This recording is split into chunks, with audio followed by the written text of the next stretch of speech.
No sooner than the man disadvantage was revealed, Team W scores yet another goal and take the lead, 4-3. The entire Team Z is shocked and confused as to what they must do now, and they have very little time to score the next goal. Team V are already runaway winners of the group, so if they want to keep their hopes of Blue Lock alive, Team Z had to score and at least draw the game before the game ended.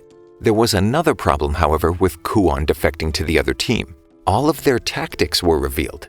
Even with Isagi's spatial awareness, he can't do anything since all the movement of his team members are blocked. Kuon takes the ball away yet again, and this time fires another shot. Thankfully, Lemon stops the goal from happening. But Team W was in total control at the moment.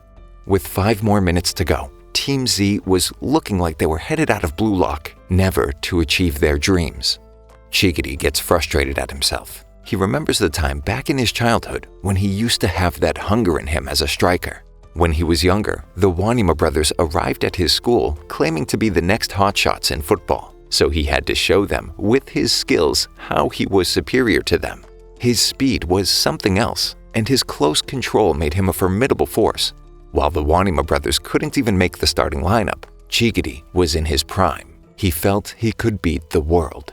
However, the day came that he suffered an ACL tear, a dangerous, potentially career-ending injury for a football player to face. Chigiri was devastated and put to rehabilitation for several months. Since he was still young, he would recover, but the doctors told him that if there was a similar injury again, he would probably never be able to play again. These words got to Chigiri's head, and ever since he was never able to use his full speed. It was as if he had shackles holding him down, put there by his own mind. The 5 remaining minutes of regular time are up, and a final 3 minutes are added. It was now or never.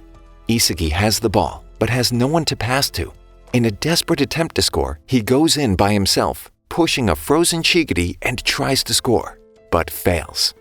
Chigiri is irritated, but realizes that Isagi is just like he used to be, believing that he can be the best in the world and putting everything into football. Suddenly, the fire comes back to him. If in the next few minutes he couldn't do something, his journey in football would be over, and deep within, he did not want that to happen. Chigiri suddenly makes a run, and Isagi notices and makes a long pass towards the goal line. At this moment, the whole Team W is confident that this is just a wasted effort, but their eyes widen when they see Chigiri racing towards the ball. Even as the keeper is about to get it, he manages to get a toe on it and score the goal in the very final moments. The game is tied and the final whistle blows. Elsewhere, Team V has had another comprehensive 5-2 victory. The entire Team W is pissed at Kuon and starts beating him up for not revealing that Chigiri had gotten over his leg problem. Even though Kuon repeatedly states that he didn't know anything about it, they just pile over him until they are stopped by Isagi. After the game though, Kuon still hasn't changed. He's already in the room of Team V, making the same offer that he made to Team W, to let him score against them, and he would reveal all the strategies of Team Z. Unluckily for him, Team V is not a scummy bunch. They're confident in their own tactics and don't need to be told what to do and how to do it.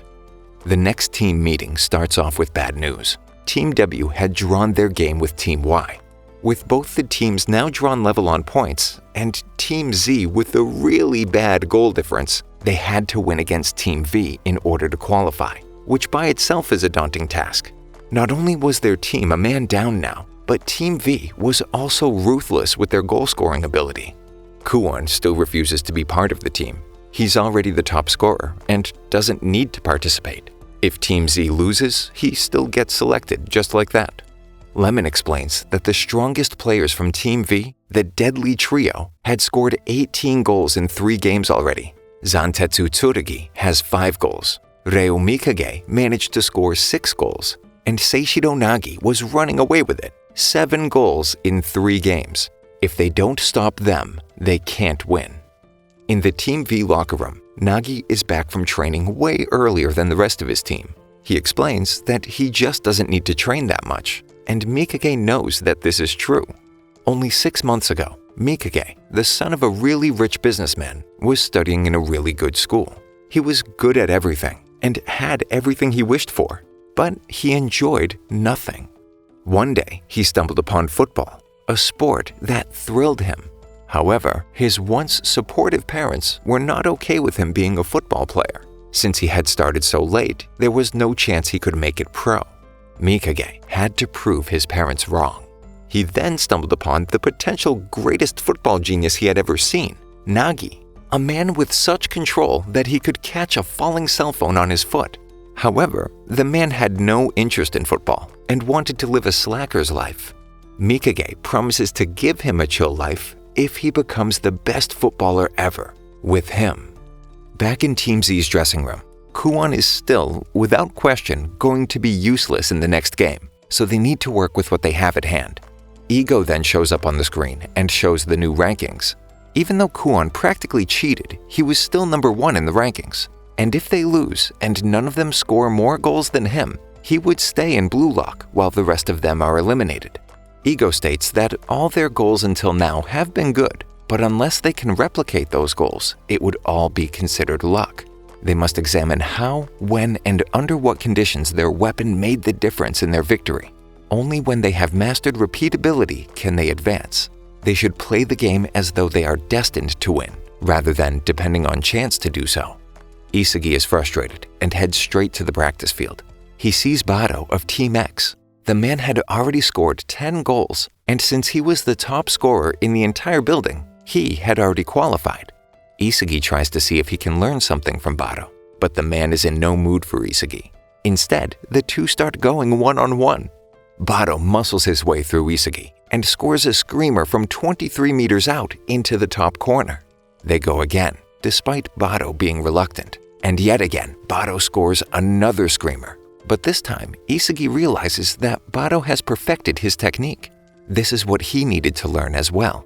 He knew now that Bado could score from 23 meters if he was given the chance, so he decides to restrict him from getting into that range. However, Bado again surprises him by scoring a 27-meter screamer. Never reveal your ultimate skill. Isagi thanks Bado for helping him, even though all Bado did was humiliate him. The game then begins the next day, and Team Z is surprisingly well prepared. They manage to avoid letting Mikage and Nagi dribble past them and prevent Zantetsu from getting into his long-range shooting. Isagi then gets the ball and plays a long ball toward Gagamaru, who makes a shot and misses, barely. They are all fired up until the ball lands at Mikage's feet. He glances once at Nagi and launches a ball toward the goal, a ball so overplayed that the whole Team Z lets it go. But Nagi doesn't give it up. He ends up scoring a brilliant goal out of nowhere. That was the difference in class between the two teams. Team Z tries to shake it off and start an attack, but again, the ball is stolen away and finds its way to Nagi. This time, the guy is surrounded though. Surely he couldn't score, is what everyone thinks. But he surprises everyone yet again by pulling off a bicycle kick out of nowhere. It was all too easy for a genius like him. 2-0 down, and this time, Isagi tries to release Chigiri, their new secret weapon.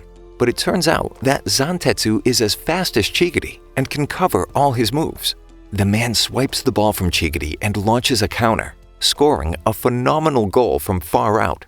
Team Z is devastated. They seem to have lost even before the first half was over.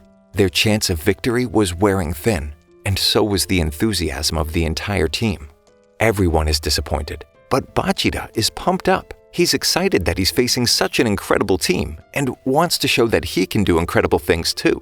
Since only something magical could turn their games now, he decides to show off his hidden potential as the monster inside of him screams. Bachida gets the ball from Isagi and dribbles past everyone on the field. He amazes even the opponents with his skills and scores with a Rabona in this pressure situation. The team finally gets pumped up again. They know now that all they have to do was go above and beyond their limits and play like there was no second chance and find their true hidden ability. The ball then goes to Kunigami, and he knows that he can score if he gets the ball in a 23-meter range. But the area before him is crowded, and he has to take the shot now. He decides to trust his abilities and shoots from 28 meters out. The ball whizzes past the defenders and turns at the very last moment and enters the net. making the score 3-2. Heading into the second half, Team Z is still in the game with the score at 3-2.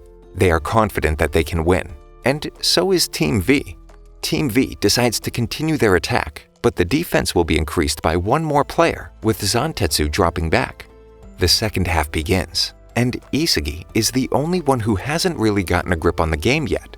While all of his teammates are making brilliant blocks, saving the shots from entering their goal, he is still unsure if he can ever score and go beyond his limitations. The ball then reaches Chigiri, and Zantetsu is his marking man. Chigiri realizes that he cannot beat Zantetsu in a foot race in a short distance, since his ability is boosted by acceleration. So Chigiri makes a 10-meter pass ahead to himself, knowing that at the longer distance he can beat the man. He does just that, then races past the defenders, scoring the equalizing goal for his team. The score was 3-3. And just like Japan in this World Cup, coming together and equalizing in the second half, this game is not over. Thank you for sticking until the end. Subscribe for more videos like this.